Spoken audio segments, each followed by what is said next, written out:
You're listening to the Monocle Daily, first broadcast on the 24th of February 2026 on Monocle Radio. The fourth anniversary of the last time it looked like Russia's invasion of Ukraine was going to plan.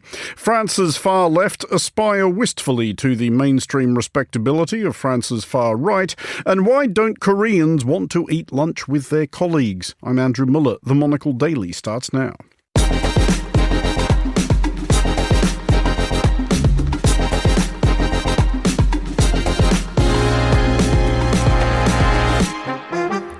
Hello and welcome to the Monocle Daily, coming to you from our studios here at Midori House in London. I'm Andrew Muller. My guests Lynn O'Donnell and Philippe Mallier will discuss the day's big stories, and we'll look ahead to the San Remo Festival, which begins tonight. Verily, Eurovision is almost upon us. Stay tuned, all that and more coming up right here on the Monocle Daily.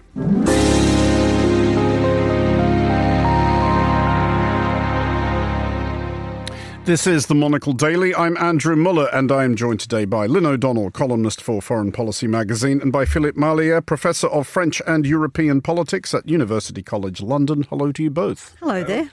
Lynn, possibly for the last time.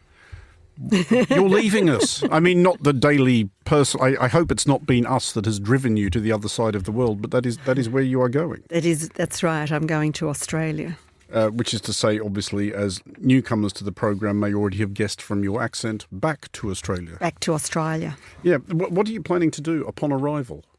Well, I'm flying from London to Brisbane, getting into a car after 22 hours of travelling, which is going to be a danger to most people, including myself, and driving to Byron Bay, which, as you know, is haven of hippies and billionaires. Yeah, the only way I would have said to being driven to Byron Bay would be tied up in the boot. We can organise that. But you are going there, but not to live, I No, hope. not to live. I'm going to be cat-sitting for a friend of mine called Alex, shout out, because she's a Monocle listener. Hi, Alex. And then I'm going to go to Melbourne and settle back in my hometown. Well, you will be missed by you. our listeners, I am sure, but hopefully we can speak to you from there about things and so forth. At any time. Philippe, pertinent to an item we will be discussing, you are going to be shortly voyaging once again to the National Rally Heartlands. Yes, absolutely, and I guess a less sunny and pleasant area than yours in Australia. It's northern France. It's a post-industrial area with a working class area, and interestingly, I'm a political scientist. It's a place we used to be for over a century, a bastion of the left, of municipal socialism. And the far-right National Rally won the town hall 10 years ago, and since then they grow from strength to strength, and I think they're expected to win the election again. So writing up a book about National Rally, and I've taken that place as a case study. So it will be a good place to assess the mood at the moment in France. Well, we will have more on that mood in France shortly, but we will start in Ukraine. 4 years ago today, Ukraine was on the receiving end of the largest military assault seen in Europe since World War II, as Russia launched what was supposed to be a 72-hour lightning strike to seize Kyiv and depose President Volodymyr Zelensky. 4 years later, Zelensky remains president of Ukraine, and Russia has advanced little beyond the lines it had already established at a cost of at least 1 million casualties. In a spectacular and probably unintentionally comedic understatement, Kremlin spokesman Dmitry Peskov has today said that the goals of what Russia still calls the special military operation have, quote, not been fully achieved yet, a phrase the captain of RMS Titanic might well have used with reference to its maiden crossing of the Atlantic. More from our panel shortly, but first, this Monocle's Europe editor-at-large Ed Stocker spoke a short while ago to Odile Renaud-Brasso, president of the European Bank for Reconstruction and Development. It's a challenge, and when you look at the return and the risk, it's not obvious, but as a public development bank, I think it's part of our mandate to do that, and we got the support of our shareholders, either in the form of a capital increase that gives us some buffer, financial buffer, in order to be able to absorb this risk, and some guarantees that allows us to finance some clients that we could not finance without this extra support. But I know also there is, this potential positive outcome in the sense were war to end, it could be a real growth engine for Europe. You talked about risks there.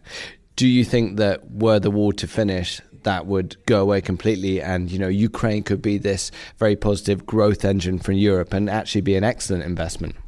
Yes, of course. Ukraine has a lot of potential. First of all, in agribusiness. The natural environment is very positive, and it's big capacity in this sector, but also in the tech sector, which has always been quite strong in Ukraine. And now, with the link between tech and defense, it's amazing to see how the potential in this area has grown.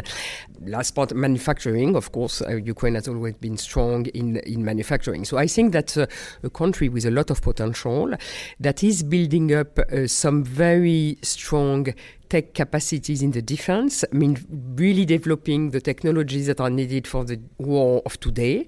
And that will be very important for NATO, for Europe in the coming years, with the objective to EU accession, which will drive some reform, because to be able to access the EU, you will have a lot of reforms to be implemented and so forth.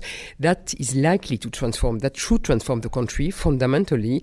And when you look at the success story of Poland, for example, which was at the same level of GDP than Ukraine in the early 90s, now it's 5 times bigger than Ukraine. I think Ukraine has a capacity, with the right reform agenda, the right driving force of the perspective of EU accession and so forth, to become a new Poland in a way.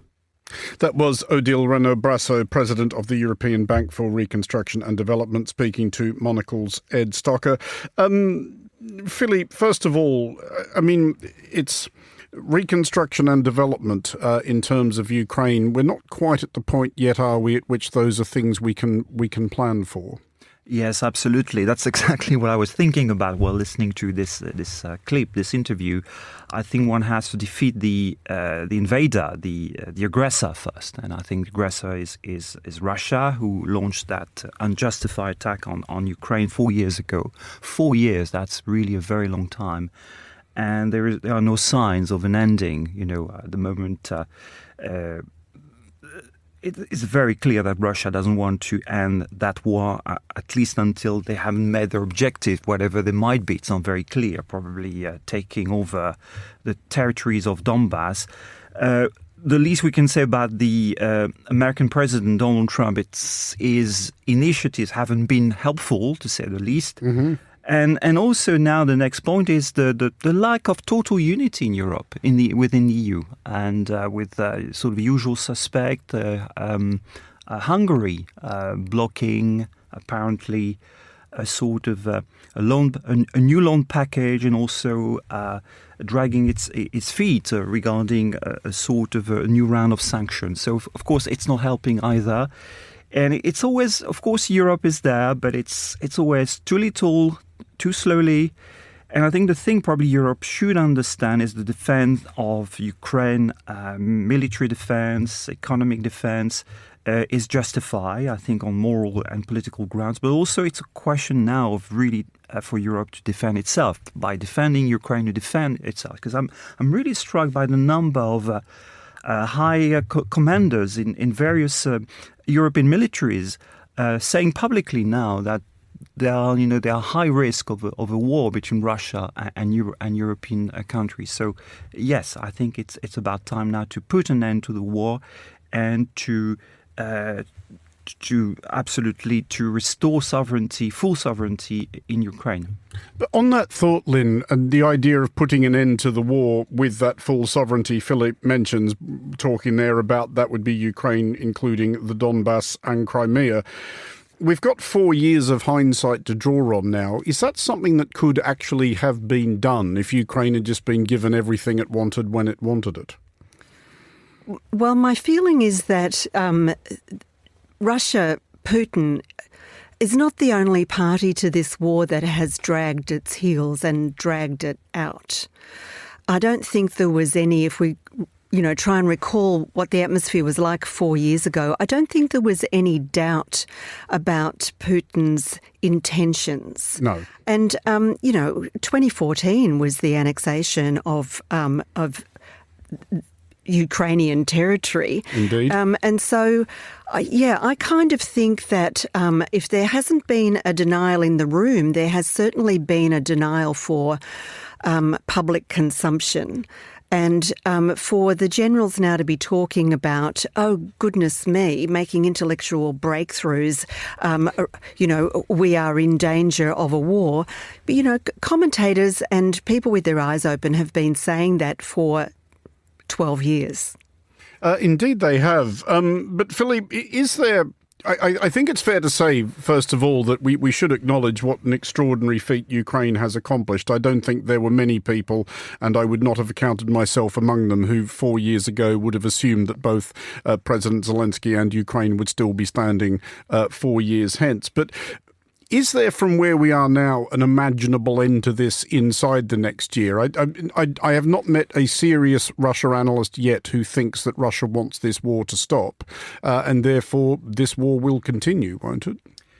I'm no military expert, but it seems to me now we've reached a point that in order really to stop the war, one needs to defeat militarily Russia, at least to make it stop, because the cost of war for Russia would become unbearable. And they should be unbearable now, because you mentioned in your introduction that over 1 million Russian men were killed in the battle, and also 500,000 at least on the Ukrainian part. And I think Putin is an autocrat, so he can get away with that by recruiting those youngsters in some remote areas of Russia, in Siberia or else.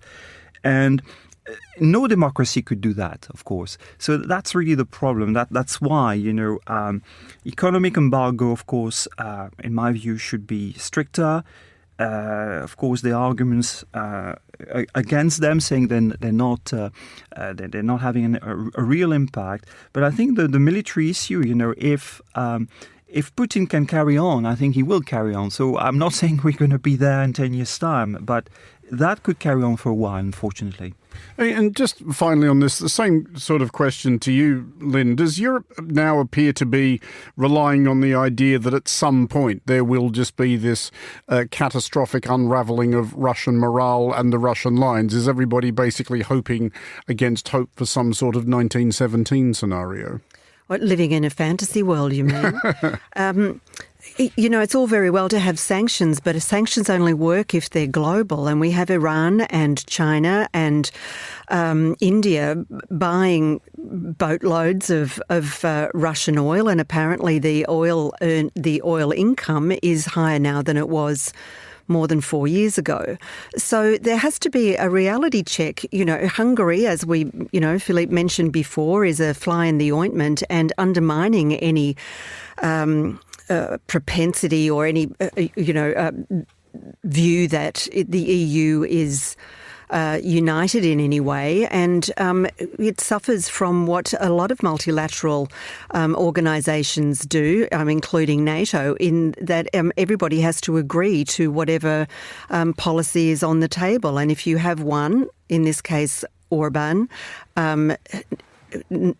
defaulting, then nothing's going to work. And this is what Putin is relying on. I think that, he's gone to North Korea. There's still a lot of countries left where people need jobs and need to feed their families, and will take $100 a month to, pick up an AK-47 and shoot it in that direction. That's happened in insurgencies and wars forever. So I think there's a lot left in this yet. Well, to France, which this time next year will be, along with the wider Western Alliance, in the advanced stages of its quinquennial angst at the prospect of the Élysée Palace being delivered to a Le Pen or a Le Pen proxy.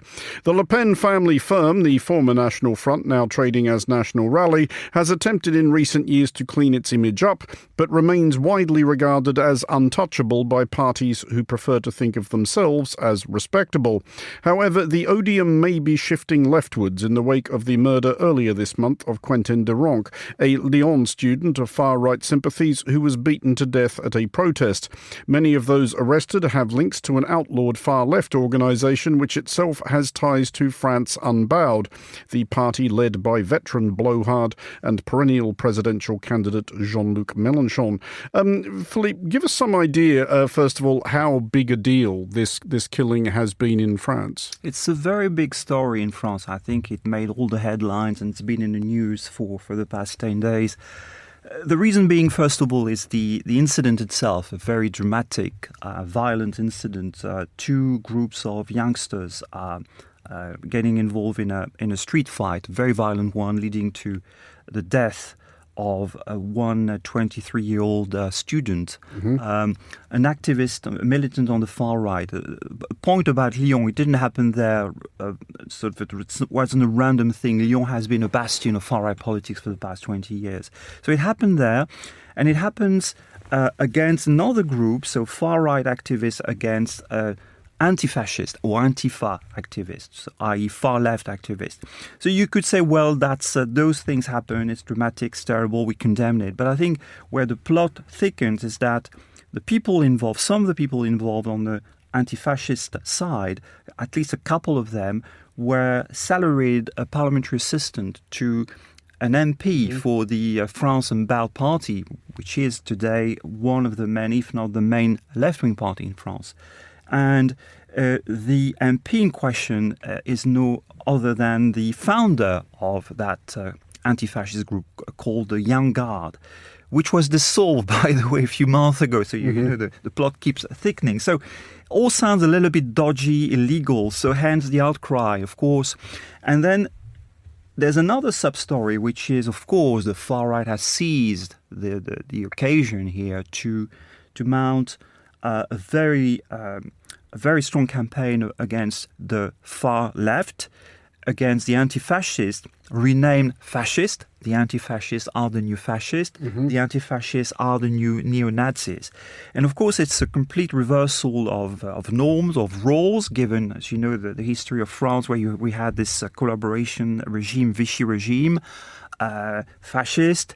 And there was French resistance, anti-fascist, and the resistance at the time in France were on the socialist, communist, and Gaullist side, not the far right. So there's an attempt, if you like, of what historians called at revisionism, to revise history and to now pretend that the far right would be the sort of the defender of democracy against the left and the far left. So it is very confusing for lots of people. And I think, of course, it's part of the process of de-demonization, de-demonization of the far right in France, which now for the first time might make it eligible at a major election. In a year's time, for the first time, I've been asked the same question for the past 20 years by journalists, can the far right win a presidential election? I've always replied no. But I think this time around, yes, in a year's time, they could make it. Lynn, that far right clearly do see some sort of opportunity here in this the death of this young man. Jordan Bardella, who may well be the National Rally's candidate for president if Marine Le Pen is precluded by her legal difficulties, he has accused Jean-Luc Mélenchon of having moral and political responsibility for this murder. Is there actually anything to that? I mean, do we really hold political leaders, whatever we think of them, personally responsible for the worst excesses of their followers? Or is this just bad faith bun throwing? I think it's just an indication of how polarised politics has become in recent years, where what was once extreme is normalised, and so the ultra extreme just becomes the extreme, and the parameters narrow. So, as Philippe was saying, it's quite possible that the far right will be finding favour at the ballot box simply because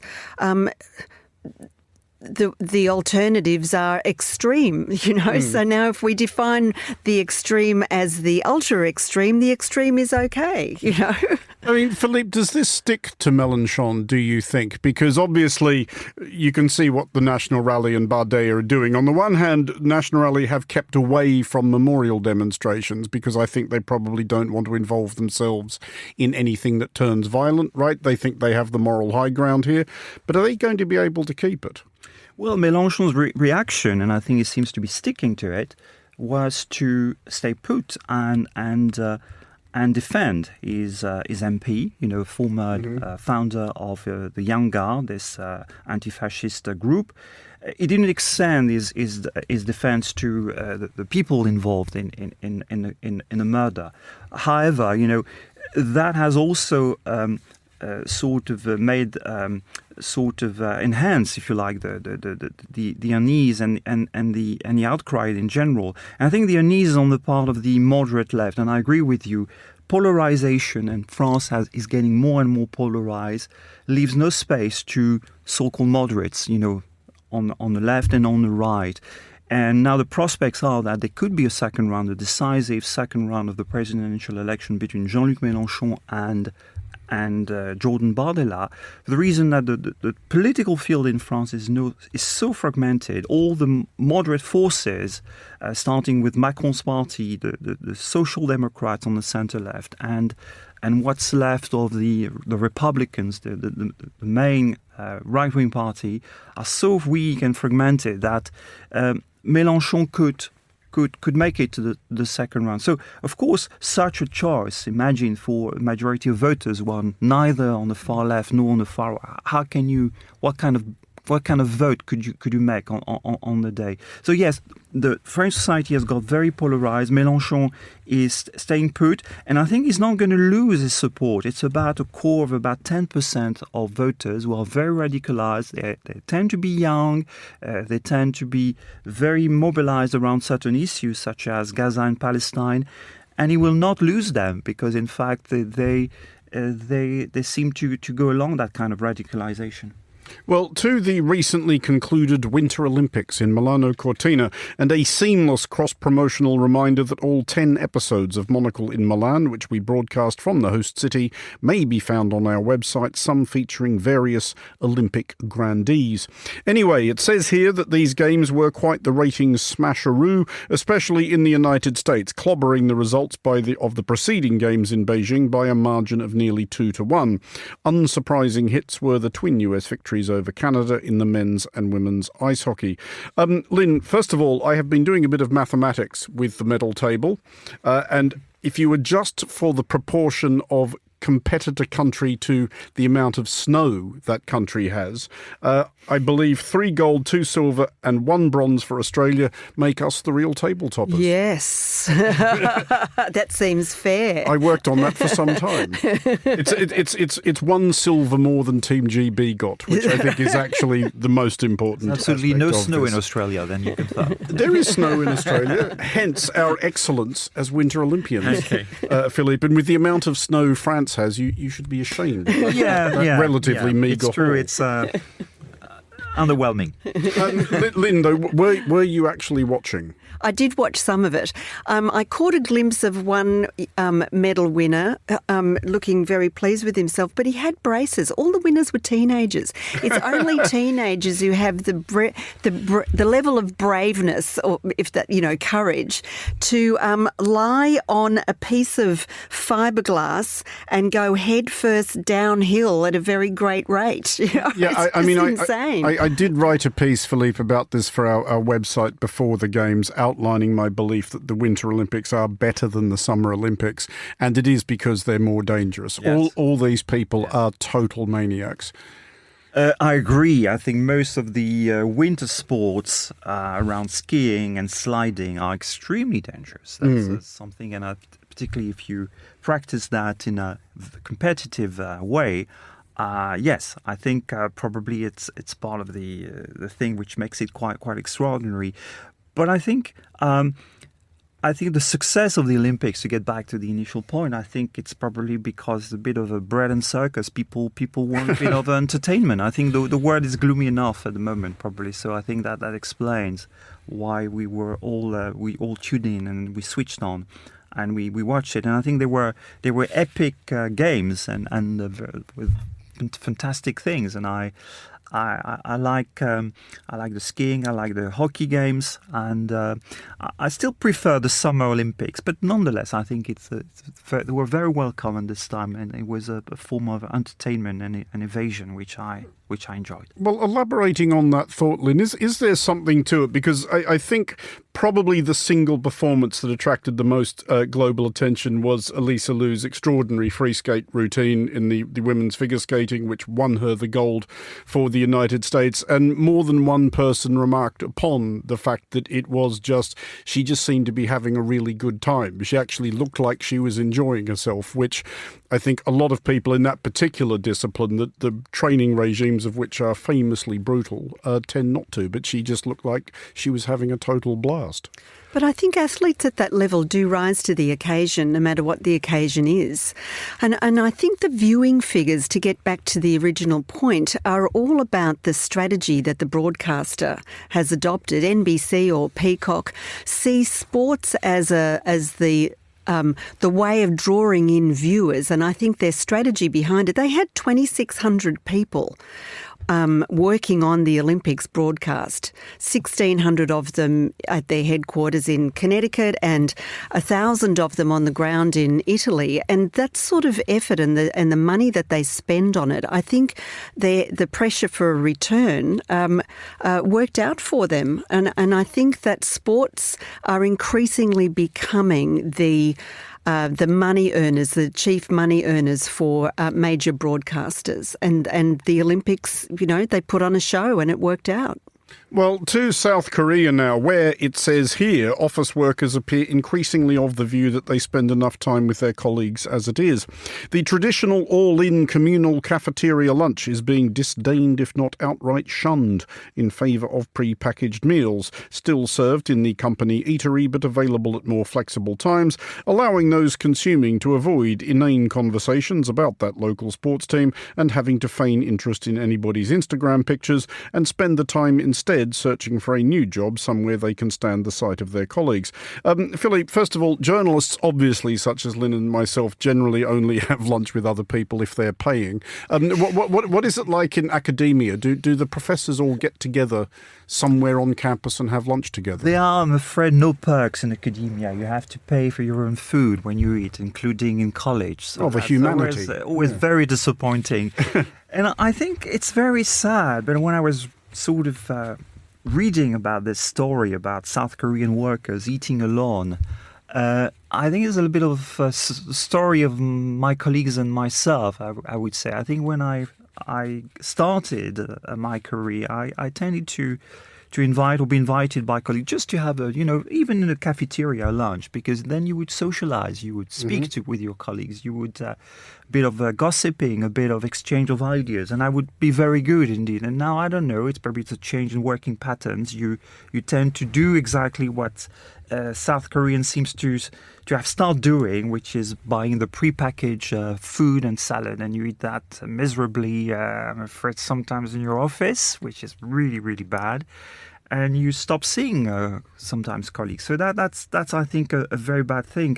There was a book I use in one of my modules by American political scientist Robert Putnam. The title was Bowling Alone. It's the collapse and revival of American community. He was showing that people were stopped going to bowl with their friends, and they were bowling alone. And there was a sign of a broken community, a decline in socialization. And just a similar story I read in a French press this week, that there was also a decline of the traditional dinner among French. You French are quite keen of having those long multi-course meals with lots of wine and very intense conversation. It seems also to be in decline, which is also a sign. I don't know, people are busy, the cost, and it's very bad. And just the last point, a scientific study I read on France cafes and bistros are closing, and when they do close, particularly in small communities, that lead politically to a surge of the far right, you see? Decline in socialization, people being left alone. They don't, because cafes, of course, are an excellent place to meet people and have a chat. Lynn, it's a point Philip raises there, that there's a business argument in favour of the communal lunch, which is that in a more informal setting, ideas do get had. And we do have an area here at Midori House in which staff often lunch together. And Lord knows, at the Foreign Desk, we have pinched entire shows from passing conversations or remarks made by colleagues. It does kind of work out. Well, that's why autocratic regimes don't like people gathering in coffee shops. Like the Chinese, for instance, the tea shop culture was killed by the communists because people got together and eventually, after a bit of chat about, the neighbourhood gossip, got around to saying, and what about this government then? And I will add a point, though, that you may have been taken out for lunch by people who were paying, but I only got taken out when I was paying on my expense account. Well, that's the same thing, really. That is a distinction without a difference. Lynn O'Donnell and Philip Marlier, thank you both for joining us. Finally, on today's show tonight is the first night of the San Remo Music Festival. Italians the world over, but mostly in Italy, will be gathered round their televisions to witness this annual behemoth of competitive singing. But it isn't all music and lyrics. This year, as every year, San Remo is as much about the political and cultural controversy that the competition courts. But who or what is the object of such attention? This year, Monocle's Lily Austin tells all.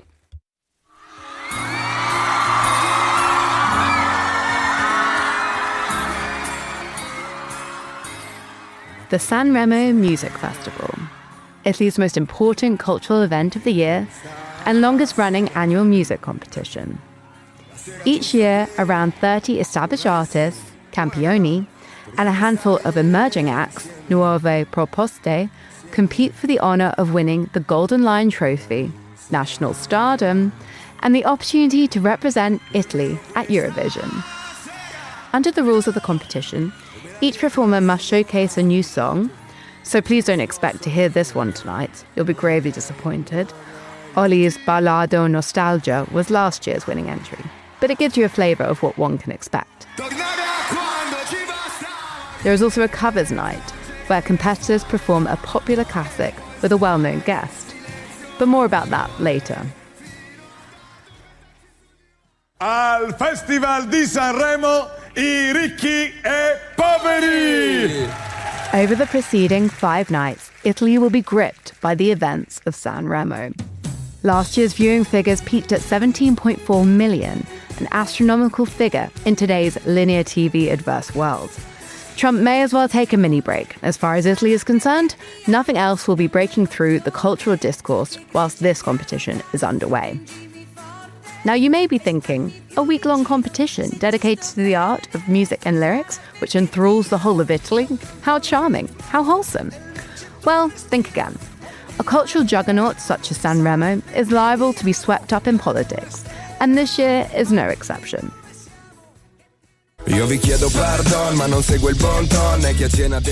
Enter Federico Leonardo Lucia, better known as Fedez, the rapper, singer-songwriter who until recently was one half of Italian social media's most influential couple and darlings of the left. His marriage to designer Chiara Ferragni fell apart in early 2024 in the midst of a major scandal relating to Christmas cake. La vicenda del Pandoro Gate, poco fa la Procura di Milano ha chiesto... In case you've missed this particular controversy, the so-called Pandora Gate, Ferragni was accused of fraud for marketing a Pandora cake, the classic Italian dessert served at Christmas, as a fundraiser for children's hospitals, whilst actually pocketing the profits. She was fined €1 million, but last year was cleared of the more severe charge of fraud, deftly swerving a prison sentence. Before Pandora Gate, the couple were famous for supporting progressive causes, often in direct opposition to Prime Minister Meloni's Brothers of Italy. Non sono gli influencer che fanno soldi a palate. The PM wasted no time in calling out Ferragni when Pandora Gate came to light, and even introduced a bill, now dubbed the Fagani Law, which directly targets influencers suspected of misleading their fan base with glitzy marketing promotions. So, back to FedEx. The dissolve of his marriage seems to have also prompted the dissolve of his values, as the rapper has since made an evident lurch to the right, appearing alongside right-wing figures and attending the youth congress of the conservative Forza Italia party. Then, last year, Sanremo's festival arrived, FedEx's first public appearance since Pandora Gate. Bella stronza. During the aforementioned covers night, gasps were drawn as FedEx was accompanied on stage by Marco Mazzini, a musician well known for being bad luck, the kiss of death for any jobbing performer in Italy. Mazzini's other claim to fame is for recording a millennial anthem millennials have been doing their best to forget, Bella Stronza, most accurately translated as beautiful bitch. The partly autobiographical ballad is told from the perspective of a man embittered towards his ex-girlfriend, which, at the time in 1994, and since, has drawn criticism for its profanity, sexism, and apparent condonation of sexual assault. In 2020, Mazzini explained that Bella Stronza was a product of its time, and not something that he would ever write today. So you can imagine everyone's surprise last year when he took to the Sanremo stage to give the song a new lease of life. FedEx's choice of partner seemed like a cynical play for attention, an apparent statement about his ex-wife, and rage bait intended to spark the fires of the culture wars with alacrity. And boy, did the audience at home, who make up 50% of the votes, lap it up. FedEx came in fourth place with his single, Batito. This year, FedEx returns to make another play for the top spot. But he isn't alone. Marco Mazzini will be returning with him. The duet are competing with a song called Male Necessario, meaning necessary evil. Given the rule that all Sanremo entries must be completely brand new and never performed before, we can only speculate on what the song is about.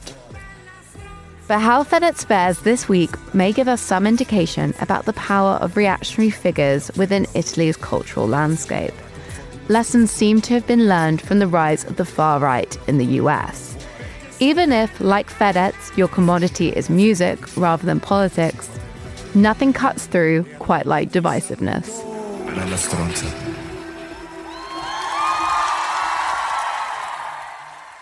Thank you, Lily. And that is all for this edition of the Monocle Daily. Thanks to our panellists today, Lynn O'Donnell and Philip Mallier. Today's show was produced by Tom Webb and researched by Annalise Maynard. Our sound engineer was Elliot Greenfield. I'm Andrew Muller here in London. The Daily is back at the same time tomorrow. Thanks for listening.